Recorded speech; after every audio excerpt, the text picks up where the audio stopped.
السلام علیکم ورحمۃ اللہ وبرکاتہ۔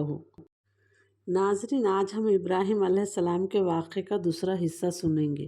اس سے پہلے کی ویڈیو میں ہم نے ابراہیم علیہ السلام کے بارے میں بتایا تھا، آج اس سے آگے کا سنیں گے۔ تو شروع کرتے ہیں۔ بسم اللہ الرحمن الرحیم۔ حضرت اسماعیل علیہ السلام ابھی دودھ پیتے بچے تھے کہ اللہ تعالیٰ نے حضرت ابراہیم علیہ السلام کو حکم دیا کہ اسماعیل علیہ السلام کو اور ان کی والدہ ہاجرہ علیہ السلام کو میرے حرمت والے گھر کے قریب چھوڑ آؤ۔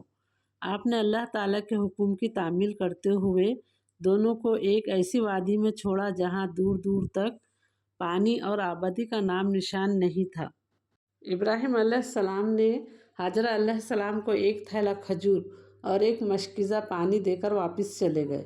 ہاجرہ علیہ السلام ان کے پیچھے آئی، پوچھا کہ ہمیں ایسی وادی میں چھوڑ کر کہاں جا رہے ہو جہاں نہ آبادی ہے نہ پانی ہے؟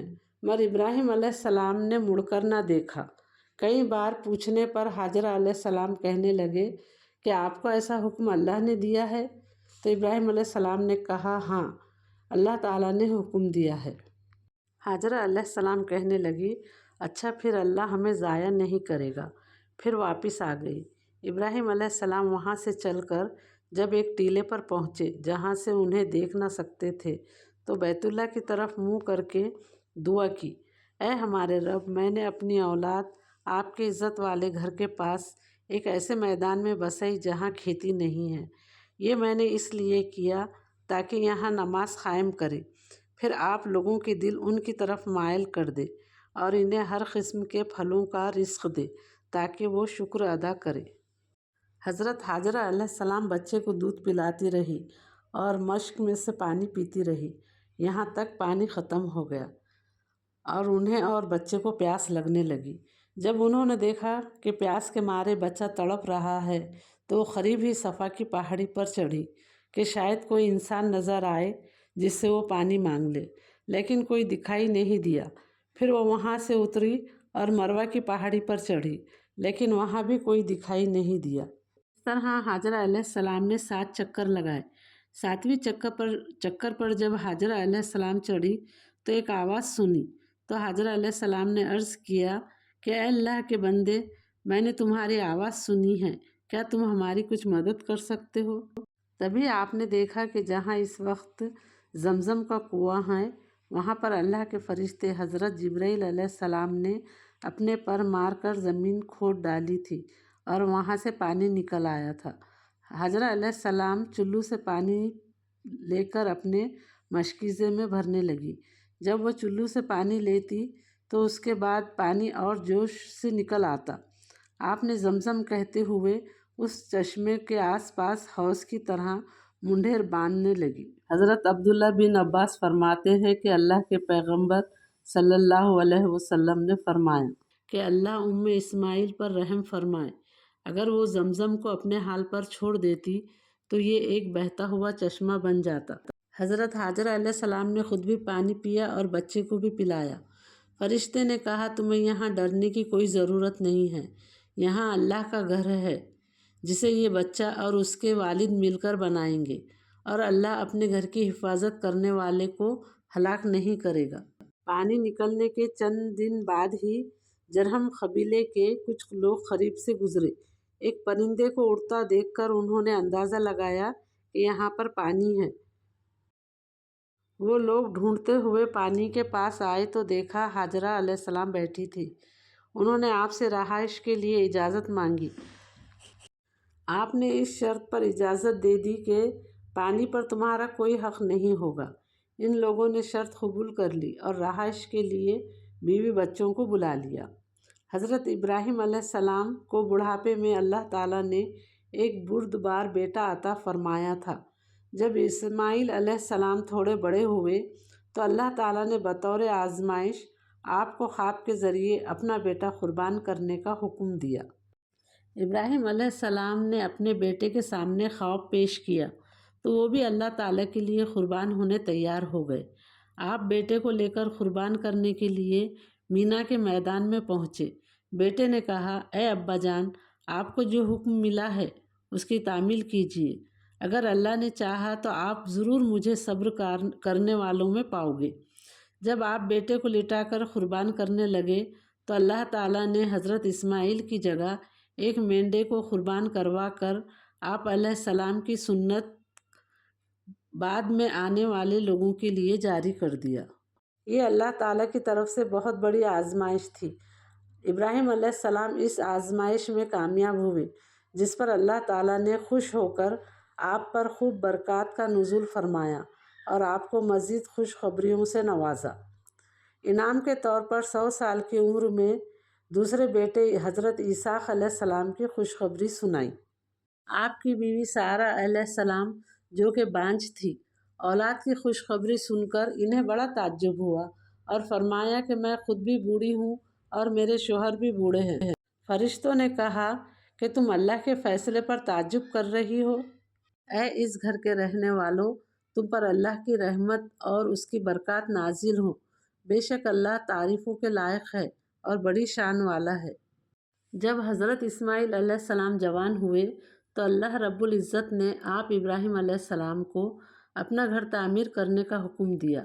چنانچہ آپ علیہ السلام مکہ آئے اور حضرت اسماعیل کے ساتھ مل کر بیت اللہ کی بنیادیں اونچی کر دیں۔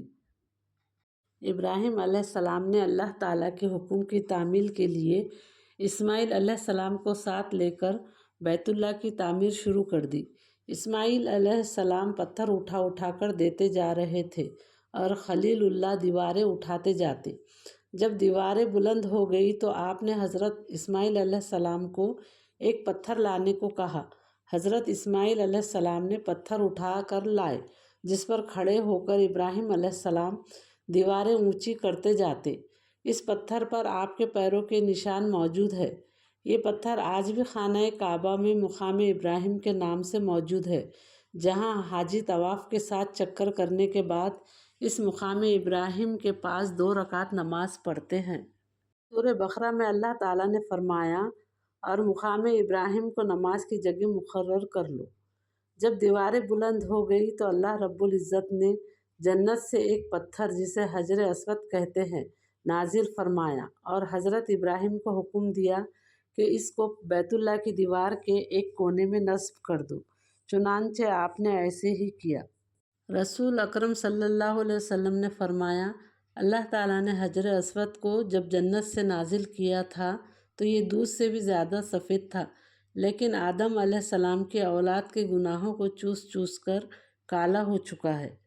سورہ حج میں اللہ تعالیٰ نے فرمایا، اور یاد کیجئے کہ جب ہم نے ابراہیم علیہ السلام کے لیے بیت اللہ کی جگہ مقرر کر دی اور ان سے کہا کہ میرے ساتھ کسی کو شریک نہ بنانا اور میرے گھر کے طواف، قیام، رکوع اور سجدہ کرنے والوں کے لیے پاک رکھنا، اور لوگوں میں حج کا اعلان کر دو تاکہ لوگ آپ کے پاس دور دراز مقامات سے پیدل اور دبلے پتلے اونٹوں پر سوار ہو کر آئیں۔ حضرت ابراہیم علیہ السلام نے زمین پر اللہ تعالیٰ کی رضا کے لیے بیت اللہ کو تعمیر کیا، اسی لیے اللہ تعالیٰ نے انہیں آسمان پر بلند ترین مقام بیت المعمور کے پاس جگہ عطا فرمائی۔ رسول اکرم صلی اللہ علیہ وسلم نے فرمایا کہ معراج کے موقع پر مجھے 7ویں آسمان پر لے جایا گیا تو وہاں ابراہیم علیہ السلام سے ملاقات ہوئی، جو بیت المعمور کے ساتھ ٹیک لگائے بیٹھے تھے، جس کا روزانہ 70,000 فرشتے طواف کرتے ہیں۔ جو ایک بار طواف کر لیتے ہیں، قیامت تک دوبارہ ان کی باری نہیں آتی۔ حضرت ابراہیم علیہ السلام کی اولاد اسماعیل علیہ السلام اور حضرت اسحاق علیہ السلام سے لے کر حضرت عیسیٰ علیہ السلام اور حضرت محمد صلی اللہ علیہ وسلم تک تمام انبیاء حضرات ابراہیم علیہ السلام کی اولاد میں سے ہی آئے۔ یہ اللہ تعالیٰ کا آپ پر بہت بڑا انعام تھا جس میں کوئی اور شریک نہیں ہو سکا۔ حضرت اسحاق علیہ السلام کی اولاد میں سے بہت سے نبی مبعوث ہوئے، جن کا سلسلہ حضرت عیسیٰ علیہ السلام پر ختم ہو گیا۔ حضرت اسماعیل علیہ السلام کی اولاد میں سے صرف ایک ہی نبی حضرت محمد صلی اللہ علیہ وسلم مبعوث ہوئے، جنہیں اللہ تعالیٰ نے پوری کائنات کے لیے نبی اور رسول بنا کر بھیجا، اور آپ صلی اللہ علیہ وسلم کو وہ مقام مرتبہ عطا کیا جو آپ سے پہلے کسی کو نہیں ملا۔ حضرت ابراہیم علیہ السلام 175 سال کی عمر میں فوت ہوئے اور اپنی زوجہ حضرت سارہ علیہ السلام کے قریب ایک غار حبرون میں دفن ہوئے۔ آج کل وہ جگہ الخلیل کے نام سے مشہور ہے۔ تو یہ تھا ناظرین ابراہیم علیہ السلام کا مکمل واقعہ۔ اس سے پہلے کا واقعہ سننے کے لیے ہماری اس سے پہلے کی ویڈیو ضرور دیکھیں۔ تو ناظرین ملتے ہیں اگلے ویڈیو میں اگلے نبی کے واقعے کے ساتھ۔ ویڈیو کو لائک ضرور کریں۔ اللہ حافظ۔